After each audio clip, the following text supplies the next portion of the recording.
Hello, ladies and gentlemen. My name is Johnson Salami. Hi, you're welcome to JB Trading News. How is your Wednesday? This is midweek edition of JB Trading News. I'll be looking at the newspaper to review and number 5. So let's quickly look at the first one. And this one has to do with Ambassador and his will. Now, the headlines state that Olusegun Obasanjo reveals his will. Instead of the billions, his children will inherit a mysterious digital platform he kept hidden for years. Now, that is about the worth of 6.5 billion naira, and it started in 2021 when he dropped the money, he deposited the money for the investment, and that is about 350,000 naira. And later on, he saw that the money grows, and he added another 2 million naira, and the process, perhaps, we don't know at the end of the day the whole story, but it made clear that the money kept growing, and that is to show that it's truly AI and technology will be the future of this generation and also beyond. Now, he said that other things, the issue about money, he will not leave any money for them, that he will leave the properties, the estate. You look at farm, this farm, Obasanjo farm in Abeokuta, that means it's Ogun State. You know that definitely he has estate there, and then he has been one of the best farms in Africa. And you can see that he made it clear these are the things that they will inherit. They will not inherit money, no money. They will realize it. So, and again, if you say it's money that he has, he's going to give out the scholarship and also give it out. You know, it's not going to be for his children. His children, they will rent all the properties, like all the estate. So that is to show a sign that Obasanjo has begun with his plans about leaving the planet, and then perhaps issue of maybe fighting of the thing. And again, you mentioned about trust too, the trust aspect that if there's issue that come up between the children and the children are claiming they want to this and that, they don't have any agreement, and they said that the trust will continue to flow, meaning the investment will continue to be there and will be growing more and more. So that means I think there's exposure in Obasanjo had exposure, and he has a good experience, and he knows a lot about things. Maybe perhaps based on the fact that he has been having different kind of experts in economy, trying to he was one who also gathered experts that led to the loan raise, or what I call it. They left the loan. I mean, they claimed the loan for Nigeria, and talk about the Paris Fund and the rest of the thing. All these things you will see that. Obasanjo is way better by far in terms of economy and also security, and as you can see clearly, it shows and clear. Let's look at the next one. This one is about petrol marketers keep high price as crude drops. Now, what I don't understand is that when there's an increase in price of crude oil, the marketers and also the laboratory will keep on increasing the price, but when there's fall, they'll keep it at the top, at the peak, not showing, reflecting the international market. That is the challenge that has been on since all this while in this country, especially during the time of APC period. And I wonder why these things are happening, and NNPCL is also part of those who are destroying the country, because without NNPCL in the involvement and let's marketers. Remember, they were having huge fights, between WT and the marketers and the NNPCL, but now we can see clearly that they are becoming more agreeable. Perhaps they are seeing, this WT is giving them some incentives, or perhaps put some things in their pocket and then making Nigerians dry. Because this is what is happening now. Now they quickly rushed out and say, if the fight between Iran and Israel kept going, that because of what will be rising too. He was trying to went ahead of time, trying to claim that why, because of the war. Now, Trump and Iran and Israel, they are talking about a weak dialogue in terms of resolution to see how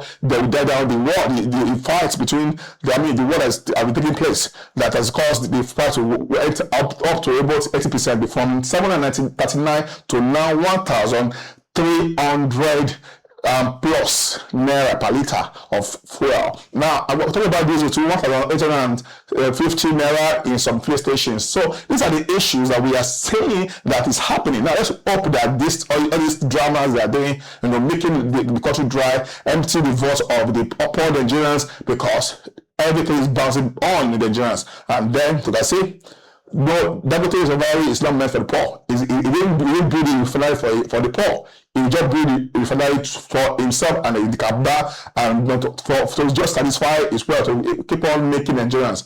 And all these claims that he regretted investing in a crude oil, in refinery, is just just trying to deceive Nigerians. Next one. 2027, Makinde Wike comes beginning reconciliation talks to save PDP. Now, talking about the idea of saving the PDP, this guy Wike, this minister of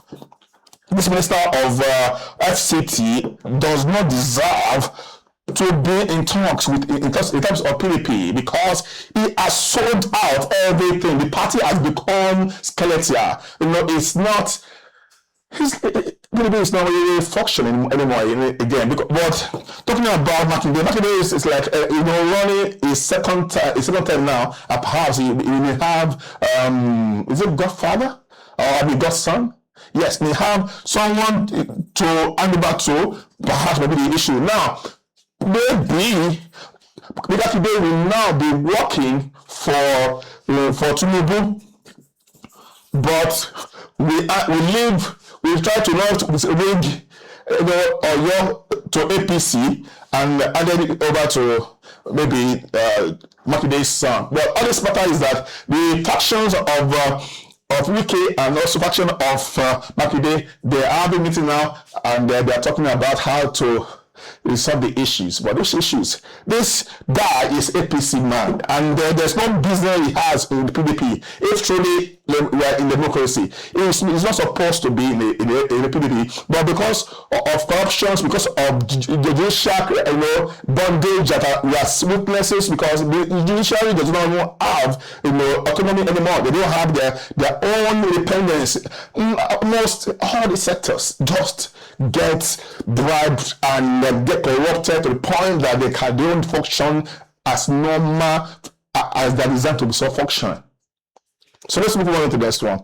This one is about NBA condemns Oshore's conduct at Abuja court. Now, talking about what happened in the court, I saw in the video, he was sitting on the bench and then talking in process. There's one son who also sent them to get away from the courtroom because it's not meant for press conference and so on. At the end of the day, Oshore also been that bounds.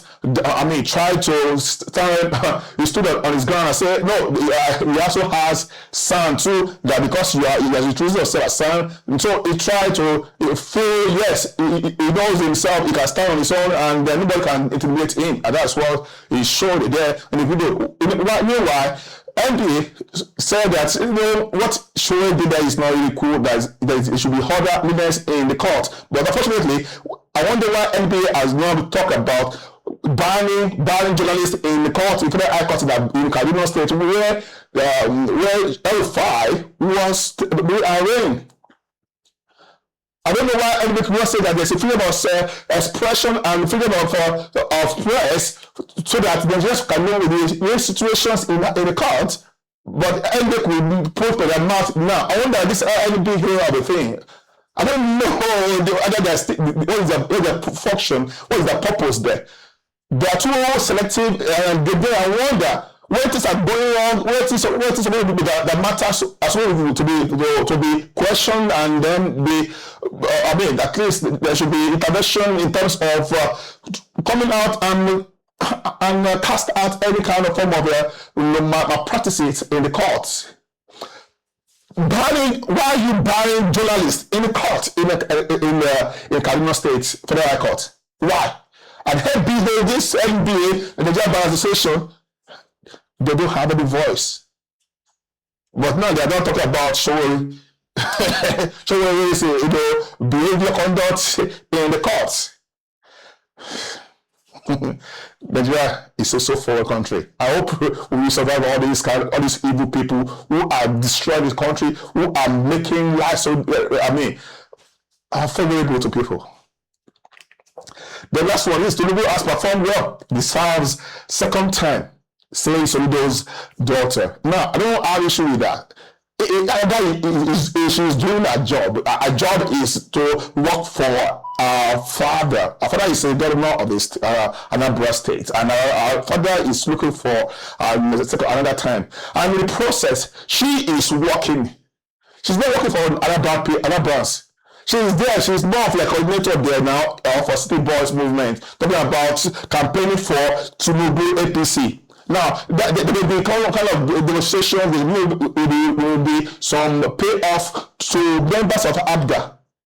Meaning that the ABGA people, they already know that they don't have a presidential candidate that can contest. In the process, in the chapter of another chapter of ABGA already agreed. Perhaps Soludo is paying them well, is giving the stakeholders of ABGA.